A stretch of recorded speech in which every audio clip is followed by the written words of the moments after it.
Welcome to the channel. Today we are going to talk about asset-backed businesses. This is a proven business model over decades, if not centuries. And the best part is you can either be actively involved in the operations or be passively invested, and either which ways you can make money out of these businesses. So if you're setting out to be an entrepreneur, or if you're already an entrepreneur looking out for the new venture, or a small investor, you don't need to have $500,000 in your bank account, or just an enthusiast trying to understand how private equity works in bare shell, this video is exactly for you. And we will start by understanding the business model, followed by the two basics of how it works and what are the factors one must consider to understand which business asset or which business is relevant for you. And then we will understand the three success factors, one of which is a risk, one is a lever, and one is a driver for success or profitability. And at the end, as I need to have a hook for the video, I have two hidden gems that have been creating millionaires since the past 4 decades. But don't just skip to the end, because you need to be aware of the backstory or how does it all work together. We start with understanding asset management. It is the art of balancing risk, returns, and cost. The risk of your capital, either depletion or loss of capital, the returns generated by investing in this asset-backed business, and the costs incurred in the process. In a nutshell, asset management is the art of balancing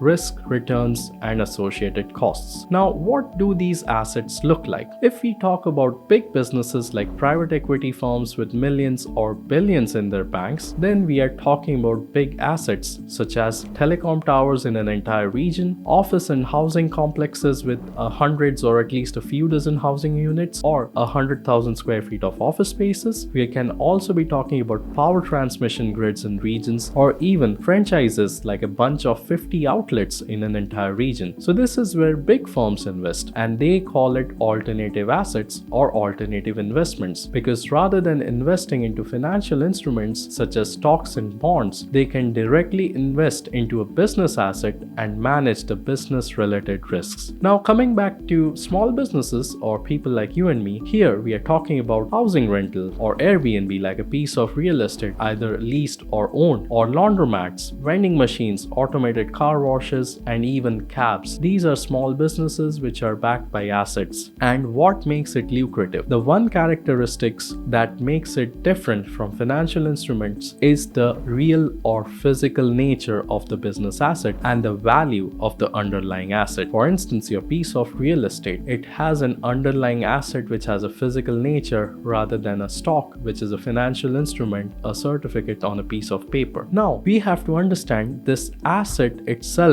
is the basis of revenue. And unlike other financial instruments which also carry an intrinsic value attached to it, these assets generate revenue and active cash flow. For instance, if you buy gold or silver, it's certainly gonna appreciate in value, but there is no associated cash flow. However, if you buy a piece of real estate, you can generate active cash flows from the rent. The same goes for a cab or a laundromat. Now, having said this, we have to understand it's not just the asset. There is also a service component involved, but these are not equal parts. Sometimes the asset has more significance in its revenue generation, and sometimes there is a higher service component involved. And you can put these businesses in a certain spectrum, with asset component being high, and then on the other end of the spectrum, the service component being high. So the ratio changes. For instance, when we talk about real estate, at one end of the spectrum, such as buying a housing unit and renting it out, the service component is minimal, because all you have to do is purchase it, find someone to lease it out,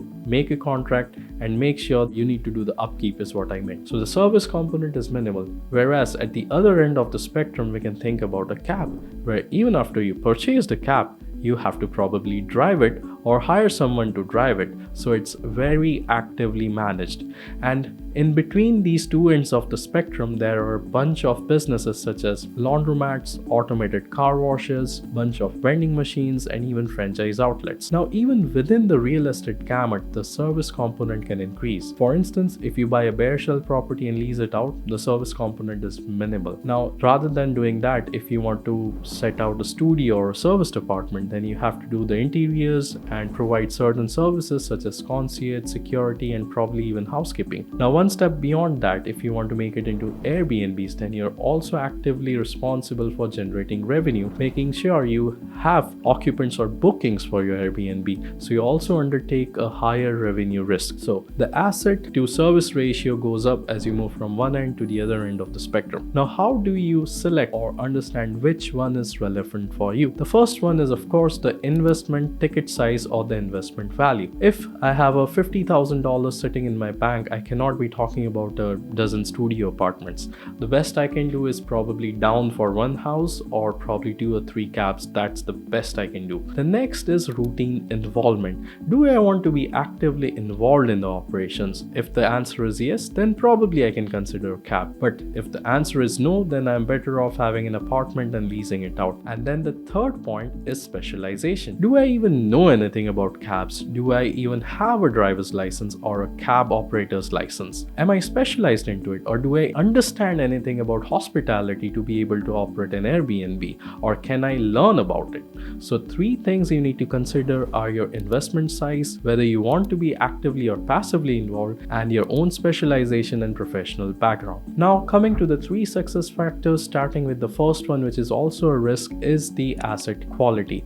It is a critical risk factor and responsible for your success because asset quality dictates your revenue and costs. For example, if we purchase a laundromat tomorrow and the machines are really worn out, and every Thursday or Friday the machines go out of operations and then there's no one to fix it, and we lose out on the revenue of the weekend. So we are not only incurring cost to get the asset fixed every once in a while, but we are also losing out on the revenue. So one thing we need to be aware of before buying any of these business or getting into business, of course, we need to select or buy the optimum asset, because we cannot be getting the best machines and drive up our costs so high such that our return horizon extends to by a couple of years. That's also not ideal, but at the same time, if you're buying an existing business, we need to verify whether the equipment or the underlying asset is of decent quality. Now, the next success factor or the next driver are the operational factors. We call it operational success. So there are 2 things we need to be aware of. One is the revenue headroom, and second is the cost optimization. Now, if we purchase a laundromat which is already working at 80% utilization of asset, then probably there's no possibility of increasing the revenue. However, having said this, when we are talking about revenue headroom, we are talking about revenue growth. Is the market growth at a healthy percentage? And what about the competition there? So if the market is not growing at a decent rate and the competition is high, this is not somewhere you want to be, because the cost of acquiring customers will be high because everyone is going to fight for that piece of pie. If you're looking for markets that are growing at a decent rate and moderately competitive setups, not very highly competitive, because otherwise you lose out on the margins.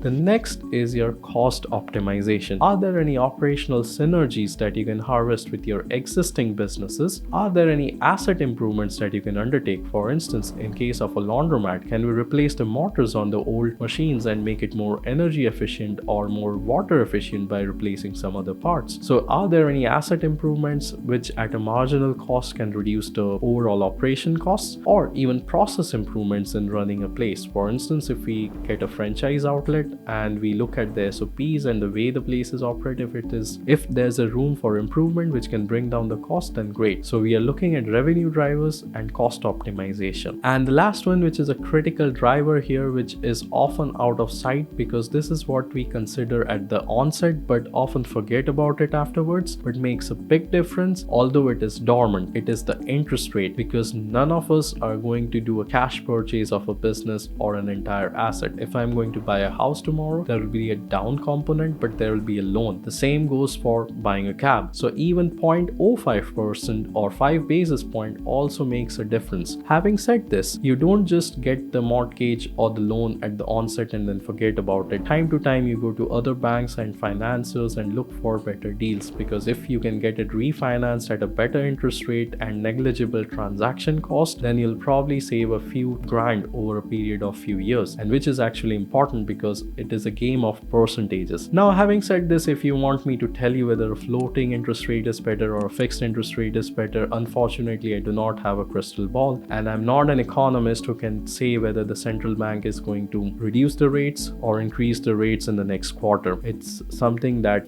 is either speculation or someone who is an economist can tell you. Anyway, this brings us to the end, where as promised I'm going to tell you about the two hidden gems. They stem from the same concept, which is intellectual property, either media or digital assets. When we are talking about media, we are actually talking about copyrights. For instance, music, the copyrights to the songs, they are co-owned by record labels and artists. So every time you stream your favorite song on Spotify, the artist, although probably long retired, and the record label are still making money. The same goes for movies, such as the production houses. Recently, Netflix was trying to acquire Paramount Studios. Why? Because Paramount Studios has a bunch of copyrights, and so does Warner Brothers. Production houses have copyrights to movies and other media such as TV shows. Now, these are big people, but what about people like you and me? Well, YouTube content creators, or even creators on educational platforms like Udemy or Skillshare, you have copyright to the content and you make money from the copyright. So these are media assets. Then we move on to digital assets or tech assets.